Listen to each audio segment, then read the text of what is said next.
Hey chocolate friends, Carla here from Opening Chocolate. Today I was inspired by this bar from Hamakua Chocolate on the big island of Hawaii to talk about the plant pandanus. A specific pandanus actually. So this is Pandanus amarylifolius, which is one of the roughly 700 species in the Pandanus genus, but the only one that has fragrant leaves that we use. So Pandanus amarylifolius is in the Pandanaceae family, which is the screw pine family, and sometimes it's known as the vanilla of the East. And that is because you see it a lot in Southeast Asian cooking and desserts. The plant itself looks like a little palm sort of thing, and it is native to Southeast Asia. It was first described from the Molucca Islands in Indonesia, but we actually have not seen it wild. So it's been domesticated for a really long time, like as long as humans were around. It's been in that area, it's been domesticated. Now it is a sterile plant and it will only reproduce vegetatively. So widely cultivated in Southeast Asia though. You can grow it in a pot if you have the right humidity and temperature, but yes, it's very well grown by humans. Like I mentioned, it's used in cooking and baking for two reasons. One, its fragrant aroma, and two, its beautiful, vibrant green color.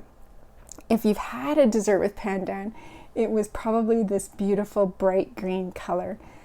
Sweet desserts like buko pandan, kue dadar or kue kataya, which is like a bright green crepe with coconut sugar in the middle. But it's also used to, like a bay leaf kind of, where you would take a leaf and put it in your rice cooker when you're making rice, and the fragrance will be imparted to the rice a little bit, and other savory dishes as well. So why does it have that flavor? If you take a look at the flavor notes on here, it says notes of vanilla and buttered popcorn. So in this bar, he has cacao, cane sugar, pandan leaf, and salt.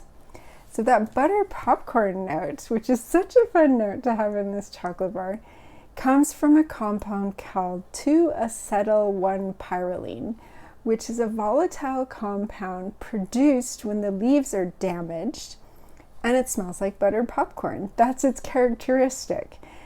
Funny thing is, you also find this chemical scent in other things. One of the funny ones is leopard urine. So if you're ever lucky enough to be on safari and you run across a leopard marking its territory, you may smell that buttered popcorn smell.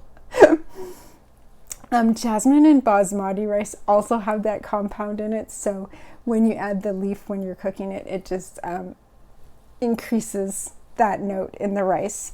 So this bar, beautiful bar. I love this bar a lot. He grows the pandan on his farm. If you're not following Hamakua on Instagram or Facebook, he posts these beautiful botanicals pictures in his feed, and is a very worthwhile follow. But also I love his chocolate and the things that he's doing with the chocolate. So the pandan here he grew on his farm, he grows the cocoa on his farm, and now we have them together in this bar with unique tasting notes that are familiar to those of us who have had pandan before. That's Pandan amarylifolius. If you have tried pandan in dessert, tell me about it below. If you've tried it in a chocolate, I'd be even more surprised, but I'd love to hear about it. So that's this week's Bar Bits video. If you have any questions or comments, leave them below. Otherwise, we will see you next time when we talk all things chocolate. See you then.